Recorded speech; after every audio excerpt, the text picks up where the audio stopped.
Merhabalar kıymetli dostlar, kanalıma ve mutfağıma hoş geldiniz. Biz Ramazan hazırlıklarına devam ediyoruz. Bugün sizler için Afyon Emirdağ yöresine ait düğünlerde bolca yapılan sulu köfte yapacağız. Bismillah diyelim ve köftemizin yapımına geçelim. Köftemiz için 4 kilo yağsız dana kıyma, 3 kilo da tavuk kıyma kullanacağız. 6 büyük kuru soğanı rondodan geçirdik, suyunu sıktık. Kıymamızın üzerine boşaltıyoruz. Yumurtalarımız büyük olduğu için 6 yumurta kullandık. Eğer sizler yumurtalarınız küçükse 7 tane yumurta kullanın. 2 yemek kaşığı karabiber, 2 yemek kaşığı kırmızı toz biber, 2 yemek kaşığı pul biber, 2 yemek kaşığı biber salçası,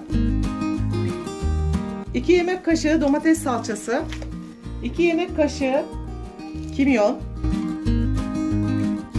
2 yemek kaşığı tuz ilave ediyoruz.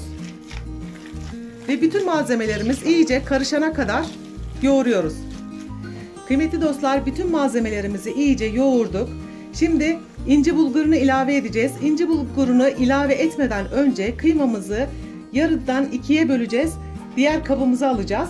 Bu şekilde yapmamızın sebebi, sulu köfte yaptığımız için ince bulgurlar çok beklediği zaman kıymanın içerisinde şişiyor. Şişme yaptığı için de yemeğini pişirirken köftelerimiz dağılıyor. Bu dağılmayı engellemek için yarı yarıya ayıracağız kıymamızı.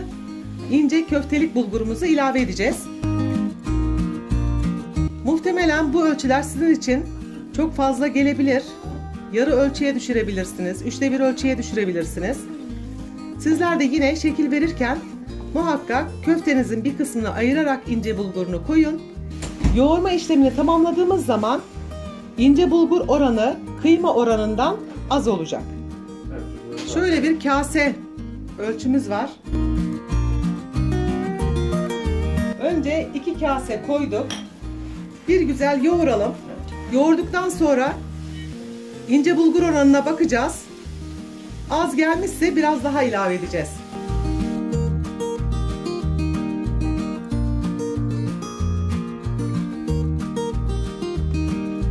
Kıymetli dostlar, bütün malzemelerimizi 10 dakika iyice yoğurduk. Daha sonra üzerine bir tutam maydanoz ilave ettik. Ben oranın çekimini yapmayı unutmuşum. Daha sonra karışana kadar tekrar yoğurduk. Şimdi şekil verme işlemine geçebiliriz. Kıymetli dostlar, köftemize şekil vermeden önce elimizi biraz ıslatıyoruz. Daha sonra harcımızdan bir miktar koparıyoruz. Şöyle elimizde biraz rulo yapalım ve inceltelim. Daha sonra ufak ufak parçalar koparalım. Bakın ablam yapıyor. Görünüyor mu bilmiyorum. Daha sonra elimizde bu şekilde biraz sıkıştırıyoruz. Sıkıştırmamızın sebebi köftemizi haşlarken hem şekil vermesi kolay oluyor hem de dağılmasını önlüyoruz. Daha sonra elimizle hafif şöyle rulo yapıp tepsimize koyuyoruz. Hemen şu 2 parmağınızın arasında biraz sıkıştırıp daha sonra rulo yapıyoruz. Tüm kıyma harcımız bitene kadar bu şekilde şekil vermeye devam edelim. Kıymetli dostlar, köftemizin bir kısmına şekil verdik. Şimdi sizlere köftemizi nasıl pişirdiğimizi göstereceğim. Öncelikle tencereme şöyle yarım çay bardağı kadar sıvı yağ döküyorum. Biraz yağımızın ısınmasını bekleyelim. Isınan yağımın üzerine 2 yemek kaşığı domates salçası ilave ettim. Ve bir güzel iyice kokusu çıkana kadar kavurdum. Bakın salçalarımız birbirinden iyice ayrıldı. O sasımsı kokusu gitti. Salçamızı 1-2 dakika kavurduktan sonra salçamın üzerine kaynatmış olduğum suyumu ilave ediyorum. Şöyle bir karıştıralım. Salçası iyice suyun içerisinde erisin. Suyun üzerine şöyle bir tatlı kaşığı kadar tuz ilave ediyorum. Sizler damak zevkinize göre tuzunu ilave edebilirsiniz. Kaynayan suyumun içerisine köftelerimi ilave ediyorum. Buraya kadar videomu izlediyseniz eğer kanalıma ücretsiz abone olabilir, beğeni ve yorum yapabilirsiniz. Yine yeni paylaşımlarımızdan haberdar olmak isterseniz videomuzun sağ alt köşesindeki bildirim zilini aktif hale getirmeyi unutmayalım. Hemen şöyle üzerine o kadar güzel şekil vermişiz ki bakın köftelerimiz birbirine yapışmamış. Şöyle bir karıştıralım. Bakın suyu da gayet iyi. Suyunu önce az koyun. Eğer az gelirse daha sonradan sıcak su ilave edebilirsiniz. Bakar mısınız şu güzelliğe? İnanın lezzeti de çok güzel. Yapımı da çok pratik ve kolay. Yine pişirmesi de çok pratik ve kolay. Vazgeçemeyeceğiniz lezzetlerden bir tanesi. Bir 10 dakika kadar köftelerimizi bu şekilde haşlayalım. Ara ara köftelerimizi şöyle karıştıralım. Bakın gayet güzel. Kesinlikle parçalanma olmamış. Bulgur miktarı çok iyi.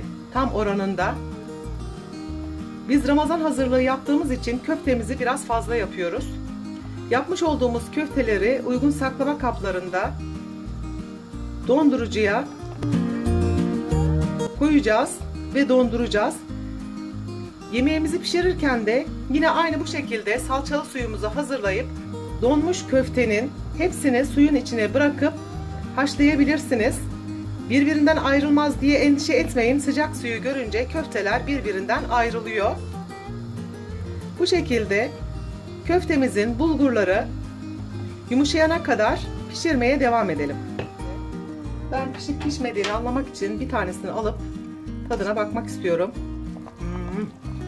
Gerçekten muhteşem olmuş ve yemeğimiz pişmiş. Ocağın altını kapatıyorum. Yemeğimi bir servis tabağına alıyorum.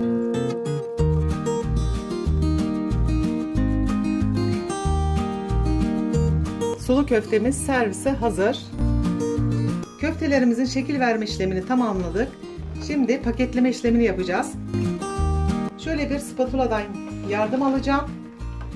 Daha sonra saklama kabımın içini köftelerimle birlikte dolduracağım. Bakın birbirine yapışmadan gayet rahat koyulabiliyor.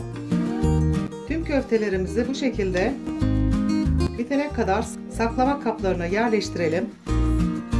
Köftelerimizi paketledik. Dondurucuya koymaya hazır. Bir tarifin daha sonuna geldik. Yeni tariflerde buluşmak dileğiyle. Evinizden huzur, sofranızdan bereket eksik olmasın. Allah'a emanet olun.